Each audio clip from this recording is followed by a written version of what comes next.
जय श्री कृष्णा। राधे राधे। आप सभी को एकादशी व्रत की हार्दिक शुभकामनाएं। आज 25 अक्टूबर 2023 बुधवार को अश्विनी माह के शुक्ल पक्ष की एकादशी तिथि है। इस एकादशी को पापंकुशा एकादशी के नाम से जाना जाता है। यह एकादशी अपने नाम के अनुसार जाने अनजाने हुए पापों पर अंकुश लगाती है। कहा जाता है कि वनवास से लौटने के बाद में भगवान श्री राम और उनके भाई भरत का मिलाप भी इसी एकादशी तिथि को हुआ था। इसी वजह से इस तिथि का महत्व और भी अधिक बढ़ गया है। इस एकादशी में भगवान पद्मनाभ का पूजन और अर्चना की जाती है, जिससे अक्षय पुण्य फलों की प्राप्ति होती है, सुख समृद्धि में वृद्धि होती है। पूरे श्रद्धा भाव से पापंकुशा एकादशी का व्रत करने से जप तप के समान फल की प्राप्ति होती है और 3 पीढ़ियों को पापों से मुक्ति मिल जाती है। मान्यता है कि इस एकादशी का व्रत करने से चंद्रमा के अशुभ प्रभाव से मुक्ति मिलती है और सौभाग्य की प्राप्ति होती है। इस दिन व्रत करने वाले व्यक्ति को यमलोक में किसी भी प्रकार की यातनाएं नहीं सहन करनी पड़ती। भगवान श्री कृष्ण ने युधिष्ठिर को इसी एकादशी का महत्व बताते हुए कहा था कि यह एकादशी पाप का विरोध करती है, अर्थात पाप कर्मों से रक्षा करती है। इस व्रत को करने से अपने साथ साथ अपने परिजनों को भी इसका लाभ मिलता है। इस व्रत से न सिर्फ मन शुद्ध होता है, बल्कि अश्वमेघ और सूर्य यज्ञ के बराबर पुण्य फलों की प्राप्ति होती है। अगर किसी व्यक्ति से अनजानवश कोई पाप हो जाता है तो उसे इस एकादशी का व्रत अवश्य करना चाहिए। तो आइए अपने मंगल जीवन की कामना करते हुए शुरू करते हैं व्रत कथा। सबसे पहले सुनेंगे एक छोटी सी कहानी गणेश जी भगवान की। बोलो गणेश गजानन की जय हो। एक बूढ़ी माई थी, मिट्टी के गणेश जी की पूजा करती थी। वह रोजाना नया गणेश जी बनाती, पर वो कच्ची मिट्टी का होता, रोजाना ही गल जाता। लेकिन फिर भी बूढ़ी माई ने पूजा करनी नहीं छोड़ी। एक दिन सेठ का मकान बन रहा था, तो उसने सोचा कि चलो वहां जाकर पत्थर का गणेश जी बनवा कर लाती हूँ। मैं रोजाना मिट्टी का बनाती हूँ, वो तो रोजाना ही गल जाता है। तो ऐसा सोचकर वह बूढ़ी माई सेठ का मकान बन रहा था वहां चली गई और वहां पर जाकर जो सेठ जी के मिस्त्री लगे थे उनसे जाकर बोली कि बेटा मुझे एक पत्थर का गणेश जी बना दो। मैं रोजाना गणेश जी की पूजा करती हूँ। मैं तो अपने हाथों से रोजाना मिट्टी का गणेश जी बनाती हूँ, वो रोजाना पानी के साथ बह जाता है। तो वो मिस्त्री बोले कि हे माई जितनी देर हम तुम्हारे गणेश जी का पत्थर गढ़ेंगे उतनी देर में तो अपनी दीवार बना लेंगे। ऐसे छोटे मोटे कामों के लिए हमारे पास समय नहीं है। तुम्हें दिखाई नहीं देता कि हम सेठ जी की कितनी बड़ी हवेली तैयार कर रहे हैं। तो यह सुनकर बुढ़िया तो निराश हो गई और उसे गुस्सा भी आ गया। तो उसने गुस्से में कहा कि भगवान करे तुम्हारी दीवार टेढ़ी हो जाए। तो वो दीवार जो बना रहे थे वो टेढ़ी हो गई।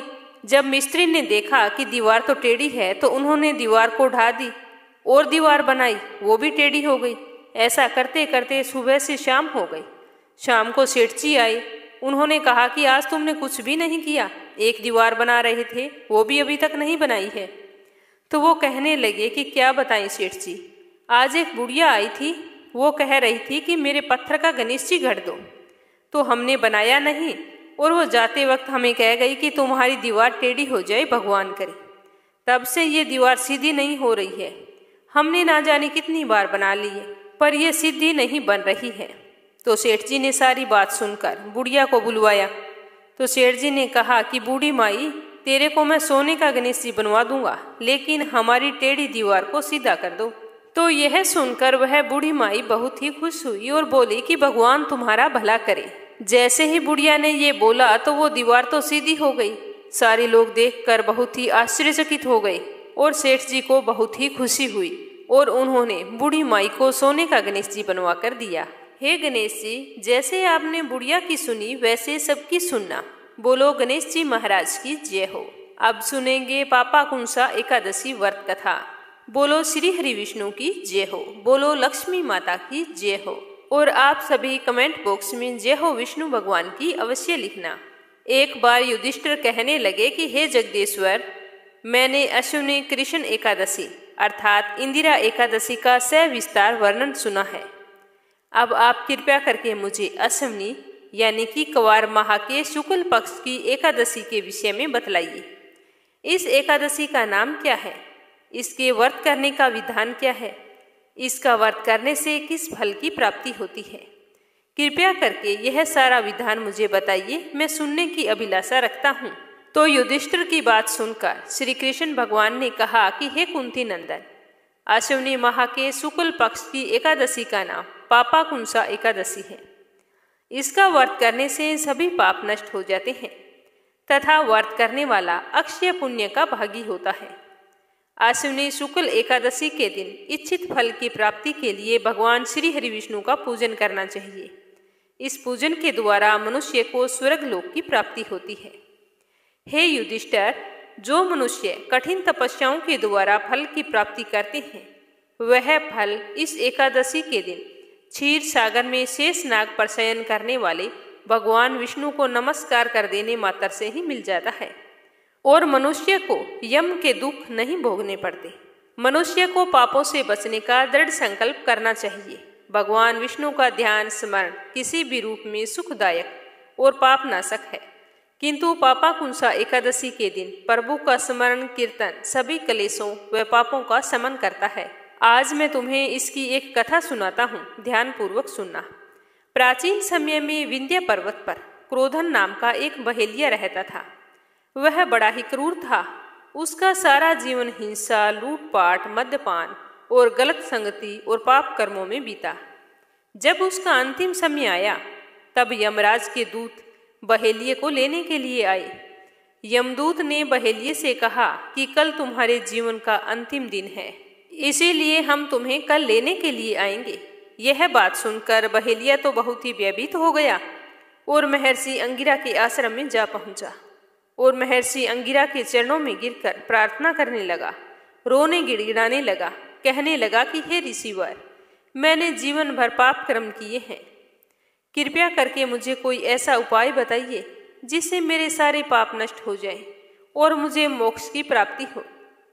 तो उस तरह उसके निवेदन करने पर महर्षि अंगिरा ने उसे अश्विनी शुक्ल पापाकुंसा एकादशी व्रत की विधि बताते हुए व्रत करने को कहा। तो व्रत का सारा विधान जानकर महर्षि अंगिरा के कहे अनुसार उस बहेलिये ने इस एकादशी के व्रत को किया। तो व्रत के प्रभाव से उसे सारे पापों से छुटकारा मिल गया। एकादशी का व्रत करने से उसे श्री हरि विष्णु का आशीर्वाद मिला, तो वह उसी आशीर्वाद के बल पर विष्णु लोक को गया। जब यमराज के यमदूतों ने इस चमत्कार को देखा तो वह बहेलिये को बिना लिए ही यमलोक वापिस लौट गए। तो इस तरह बहेलिये ने एकादशी का व्रत करके उनके पुण्य प्रताप से अपने सारे पापों का अंत कर लिया। तो अब अपने सुनते हैं राजा अम्बरीश की कथा। प्राचीन समय में अम्बरीश नाम का एक धर्मात्मा राजा रहा करता था। उनके राज्य में बहुत ही सुख शांति थी। वह हर प्रकार की मोह माया से मुक्त थे। वो अधिकतर समय प्रभु भक्ति में लगाया करते थे। राजा अम्बरीश सोचते थे कि भौतिक सुख साधन सामग्री सब कुछ एक दिन नष्ट हो जाएगा, परंतु भगवान की भक्ति इस लोक में और परलोक में भी उनके साथ रहेगी। तो अम्बरीश की ऐसी सच्ची भावना देखकर विष्णु भगवान बहुत ही प्रसन्न हुए और अम्बरीश की सुरक्षा का काम अपने सुदर्शन चक्र को सौंप दिया। एक समय की बात है कि राजा अम्बरीश ने 1 वर्ष तक द्वादशी प्रधान व्रत रखने का नियम बनाया, यानी कि वो एकादशी का व्रत करते और द्वादशी को ब्राह्मणों को भोजन करवाते, उनको दान दक्षिणा देने के बाद में ही स्वयं अपने व्रत का पालन करते थे। इस तरह पूरा साल बीत गया।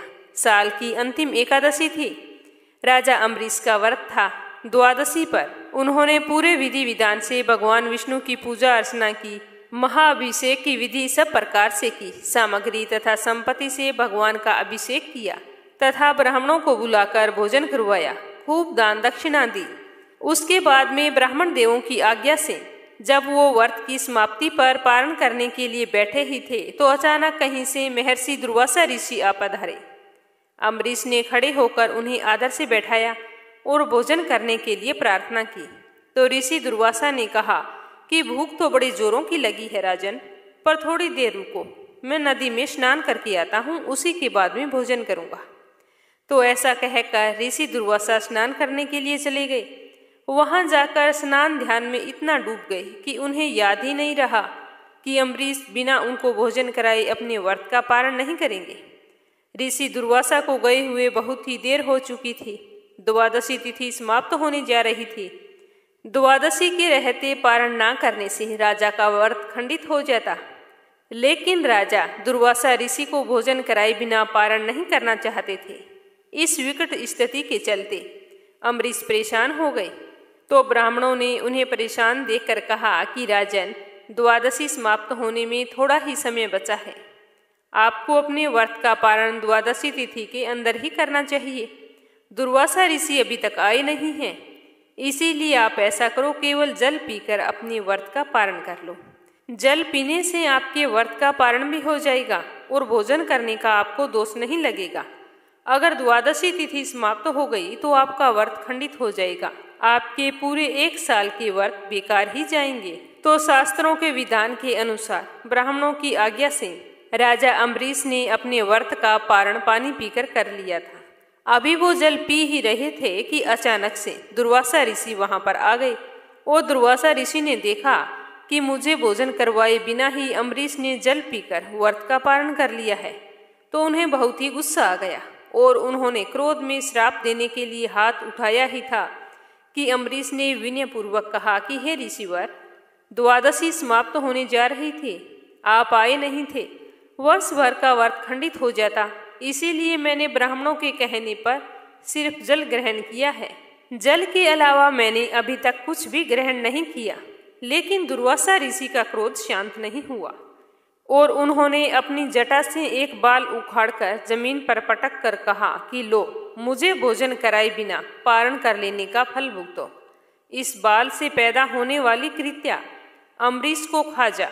तो दुर्वासा ऋषि के इतना कहते ही बाल के जमीन पर पड़ते ही एक भयंकर आवाज के साथ कृत्या राक्षसी प्रकट होकर अम्बरीश को खाने के लिए दौड़ पड़ी।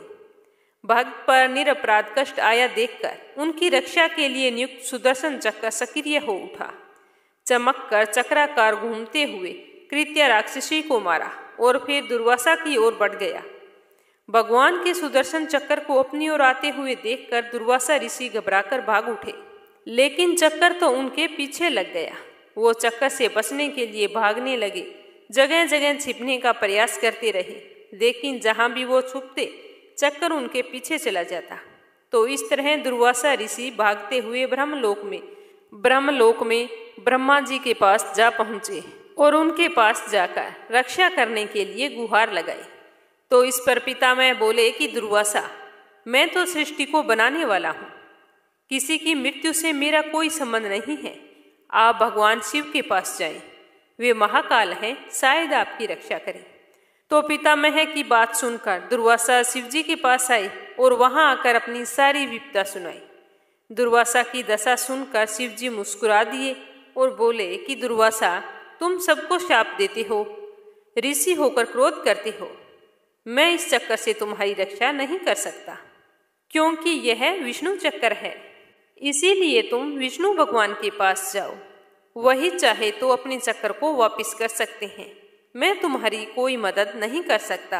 अब तो दुर्वासा ऋषि के जान पर आ बनी। वो भागे भागे भगवान श्री हरि विष्णु के पास जा पहुंचे। चक्कर भी वहां पर चक्कर लगाता हुआ जा पहुंचा। दुर्वासा ने विष्णु से अपने प्राण रक्षा की प्रार्थना की। तो विष्णु जी बोले कि दुर्वासा, तुमने तब से अब तक जितनी भी शक्ति प्राप्त की वह सब क्रोध तथा श्राप देने में नष्ट कर दी। छोटी सी बात पर नाराज होकर झट से श्राप दे देते हो। तुम तपस्वी हो, तपस्वी का गुण धर्म रक्षा करना होता है। तुम वही विचारो, अम्बरीश का क्या अपराध था? मैं तो अपने भक्तों के हृदय में सदैव रहता हूँ। अम्बरीश के प्राण पर संकट आया तो मेरे चक्कर ने उनकी रक्षा की। अब यह चक्कर तो मेरे हाथ से निकल चुका है, इसीलिए तुम ऐसा करो कि जिसकी रक्षा के लिए यह चक्कर तुम्हारे पीछे पीछे घूम रहा है, अब तुम उसी की शरण में जाओ। अब तुम्हें केवल अम्बरीश ही बचा सकता है। तो दुर्वासा ऋषि तो भागते भागते थक चुके थे, लेकिन भगवान विष्णु ने दुर्वासा को नहीं बचाया, बल्कि उपाय बता दिया। दुर्वासा ऋषि फिर उल्टे पांव भागे और राजा अम्बरीश के पास जा पहुंचे। अम्बरीश अब भी बिना अन्न ग्रहण किए हुए उनकी प्रतीक्षा कर रहे थे। दुर्वासा को देखते ही उनको प्रणाम करके बोले कि मुनिदेव, मैं कब से आपकी प्रतीक्षा कर रहा हूँ। आपकी प्रतीक्षा में बिना अन्न ग्रहण किए जल पिए यहीं पर खड़ा हूँ। और आप कहीं पर चले गए। आप इस तरह भोजन को छोड़कर कहाँ चले गए थे? तो दुर्वासा ऋषि ने चक्कर की ओर इशारा करते हुए कहा कि अम्बरीश, पहले इससे मेरी जान बचाओ, यह मेरे पीछे पड़ा है। तीनों लोकों के किसी भी देव ने मेरी रक्षा नहीं की, अब सिर्फ तुम ही हो जो मेरी इस चक्कर से मेरे प्राण बचा सकते हो। तो राजा अम्बरीश हाथ जोड़कर बोले कि मुनिवर, आप अपना क्रोध शांत करें और मुझे क्षमा करें, तो भगवान विष्णु का यह चक्कर भी आपको क्षमा कर देगा। तो राजा अम्बरीश की बात सुनकर दुर्वासा ऋषि ने कहा कि जाओ, मैंने तुम्हें माफ किया, मुझे तुमसे कोई नाराजगी नहीं है। दुर्वासा के इतना कहते ही विष्णु चक्कर वहां से अंतर्ध्यान हो गया। इसीलिए कहा जाता है कि जो भी व्यक्ति सच्ची श्रद्धा से एकादशी का व्रत करता है, कथा सुनता है, पूजा पाठ करता है, तो उसकी रक्षा भगवान श्री हरि विष्णु स्वयं करते हैं। उन्हें अपने जीवन में किसी भी तरह का कष्ट नहीं भोगना पड़ता। वो अपने जीवन काल में सुखी और संपन्न रहते हैं। अपने जीवन के समस्त सुखों को भोगते हुए अंत में विष्णु लोक को जाते हैं। एकादशी के दिन भगवान श्री हरि विष्णु और भगवान श्री कृष्ण की पूजा करने का विधान है। इसीलिए जब हम एकादशी की व्रत कथा सुनते हैं तो साथ में एक कहानी श्री कृष्ण भगवान की अवश्य सुननी चाहिए। तो आइए सुनते हैं श्री कृष्ण जी की यह कथा। बोलो श्री कृष्ण भगवान की जय हो। भगवान श्री कृष्ण के परम भक्त मोर की कहानी। श्री कृष्ण भगवान को दुनिया में चाहने वाले अनगिनत प्राणी हैं। ऐसे ही अनगिनत लोगों में पशु पक्षी भी आते हैं। यह कहानी एक मोर की है। वह प्यारा सा मोर भगवान श्री कृष्ण का परम भक्त था। उस मोर को भगवान की भक्ति में ही लीन रहना बहुत ही अच्छा लगता था। एक दिन वह मोर उड़ता हुआ गोकुल पहुंच गया और जाकर श्री कृष्ण के घर के बाहर खड़ा हो गया। वह मोर श्री कृष्ण जी की एक झलक पाना चाहता था। वह श्री कृष्ण जी का आशीर्वाद भी पाना चाहता था। प्रत्येक दिन कृष्ण कन्हैया के घर के आगे जाता और एक ही भजन गाता, मेरा कोई ना सहारा बिना तेरे, गोपाल सांवरिया मेरे, माँ बाप सांवरिया मेरे। अब तो हर दिन उसकी यह आदत बन गई थी, उसको कान्हा के घर के आगे जाकर बैठना। भगवान कृष्ण सारा दिन घर से बाहर आना जाना करते, लेकिन पता नहीं क्या हो जाता था कि वो मोर को नहीं देख पाते। मोर हर दिन भजन गाता, लेकिन श्री कृष्ण मानो जैसे उसके भजन को अनदेखा कर देते थे। अब तो वह मोर बहुत ही दुखी रहने लगा था। हमेशा वह यही सोचता रहता कि प्रभु मुझको अनदेखा क्यों कर रहे हैं। मैंने ऐसी कौन सी गलती कर दी है जिसके कारण भगवान मुझसे नाराज हैं। ऐसा करते करते पूरा 1 साल बीत गया, लेकिन अब भी श्री कृष्ण ने मोर के भजन पर कोई प्रतिक्रिया व्यक्त नहीं की थी। आखिर एक दिन मोर थक हार कर जोर जोर से रोने लगा। उसकी सिसकती हुई आवाज को किसी ने नहीं सुना। तभी वहां से एक मैना गुजर रही थी, तो उसने देखा कि मोर तो जोरों से रो रहा था।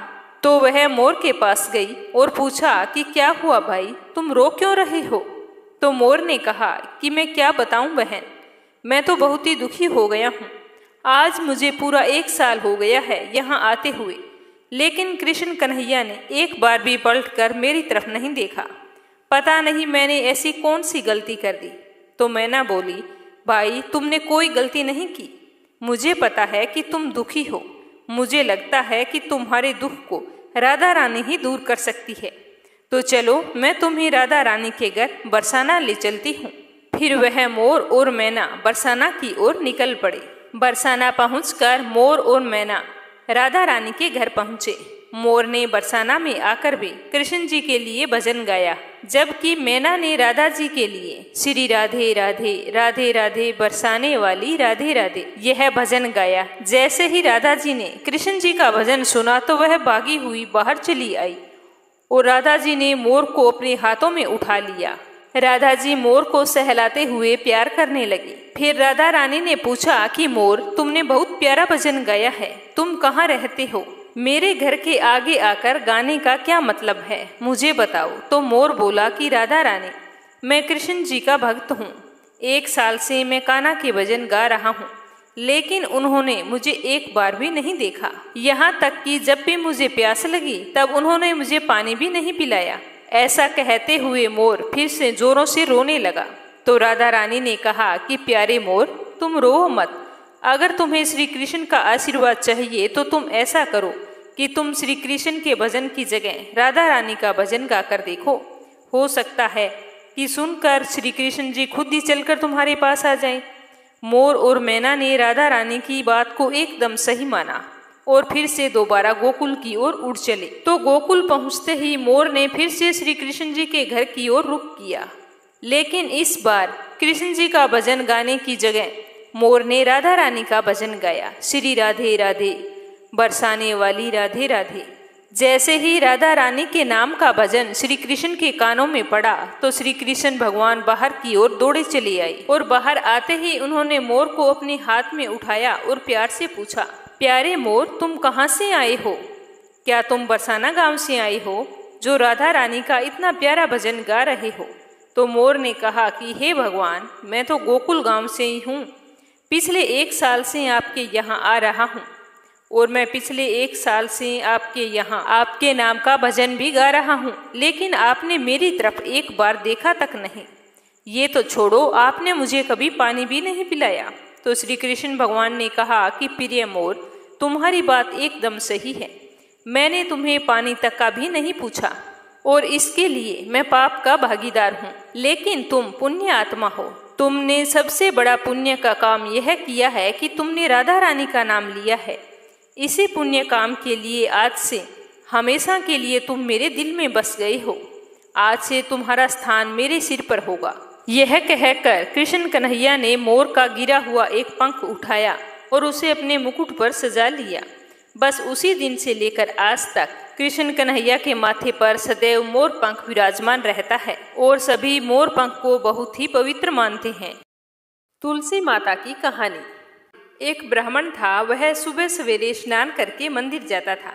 प्रतिदिन वहां पर तुलसी माता की पूजा करता था और तुलसी माता से यही प्रार्थना करता कि तुलसी महारानी मेरे भी यहाँ आनंद मंगल करना। बस इस तरह से कहकर वह पूजा करके वापस लौट आता। इस तरह पूजा करते करते ब्राह्मण को कई साल बीत गए। तो तुलसी माता ने सोचा कि यह ब्राह्मण तो बहुत ही सीधा है और गरीब भी है, मेरी प्रतिदिन पूजा करता है और मुझे कहता है कि मेरे घर कुछ आनंद मंगल करना, तो मुझे कुछ ना कुछ करना चाहिए। तो एक दिन तुलसी महारानी एक कन्या का रूप धारण करके वहां पर बैठ गई।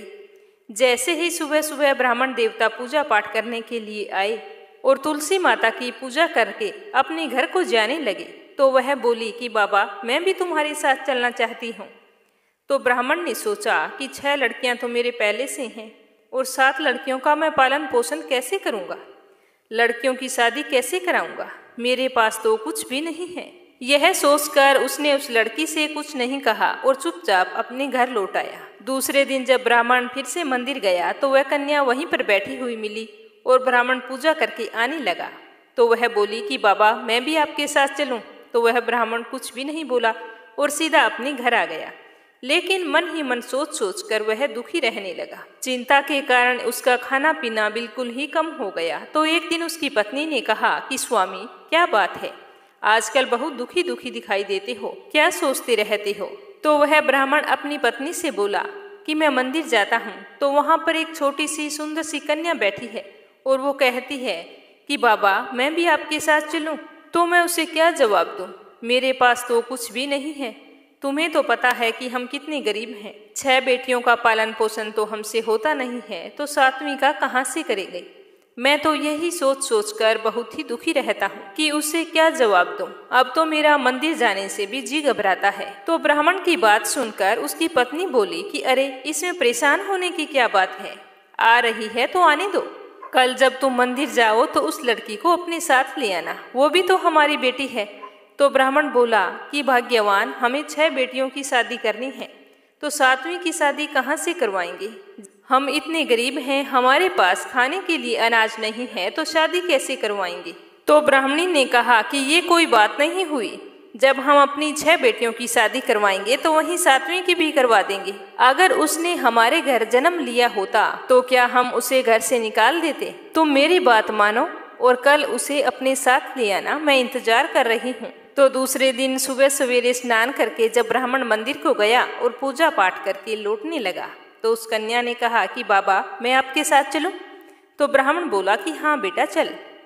तो वह उसको लेकर घर आ गया। तो उसे देखकर उसकी माँ और उसकी 6 बहनें बहुत ही खुश हुई। वह अपनी बहनों के साथ बहुत ही खुश रहती थी और अपनी माँ का भी कामकाज में हाथ बटाती थी। जब तुलसी माता कन्या के रूप में ब्राह्मण के घर आई तो उसी दिन से ब्राह्मण के तो भाग खुल गए। उसकी पंडिताई का काम बहुत ही अच्छे से चलने लगा। दूर दूर के गांव से उसे बुलावा आने लगा। दूर दूर के गांव में ब्राह्मण की खूब प्रशंसा होने लगी। ब्राह्मण के तो ठाठ हो गई, सुख सौभाग्य का वास हो गया, अन्न धन के भंडार भर गए। एक दिन ब्राह्मण ने अपनी पत्नी से कहा कि हमारी 7वीं बेटी तो बहुत ही भाग्यशाली है, उसके आने से हमारे तो भाग खुल गए हैं। तो ब्राह्मणी बोली कि आप बिल्कुल सच कह रहे हैं स्वामी, मैं भी आपसे एक बात कहना चाहती हूँ। हमारी 7 बेटियां विवाह योग्य हो गई हैं, अच्छे से घर वर तलाश करके उनकी शादी कर दीजिए। तो ब्राह्मण ने कहा कि यह तो तुम बिल्कुल ठीक कह रही हो।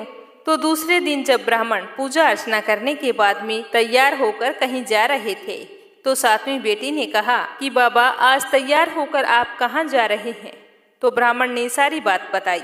तो वह बोली कि बाबा मुझे अभी शादी नहीं करवानी, मेरी बहनों की शादी कर दो, मैं उनकी शादी में नाचना चाहती हूँ और मेरी शादी बाद में करना। तो इस तरह से फिर उसकी 6 बहनों की अच्छे घर में शादी तय कर दी और तुलसी माता की कृपा से उनके घर में सारे जेवर, कपड़ा, खाना सब कुछ तैयार हो गया और उन सभी बहनों की अच्छी धूमधाम से शादी हुई और वो सभी अपने अपने ससुराल चली गई। अगले दिन ब्राह्मण सुबह सवेरे उठे तो देखा कि आंगन के बीचों बीच एक तुलसी का पौधा है। तो ब्राह्मण को देखकर यह बहुत ही आश्चर्य हुआ कि मेरे आंगन में तुलसी का पौधा कैसे आया। तो उसने जल्दी से ब्राह्मणी को उठाया और दोनों जैसे ही तुलसी के पौधे के पास गए तो उन्हें अपनी 7वीं बेटी का मुस्कुराता हुआ चेहरा उस तुलसी की पौधे में दिखाई दिया। तो यह देखकर दोनों की आंखों में खुशी के आंसू छलक आए और दोनों कहने लगे कि इतने दिनों तक हमारे साथ तुलसी माता स्वयं रही और हमें पता भी नहीं चला। फिर उसी दिन से ब्राह्मण और ब्राह्मणी स्नान करके पहले तुलसी माता की पूजा करते, पूजा करने के बाद में ही कोई दूसरा काम करते। हे तुलसी माता, जैसा आपने ब्राह्मण को दिया वैसा सबको देना, जैसा आनंद मंगल उनके घर में किया वैसा।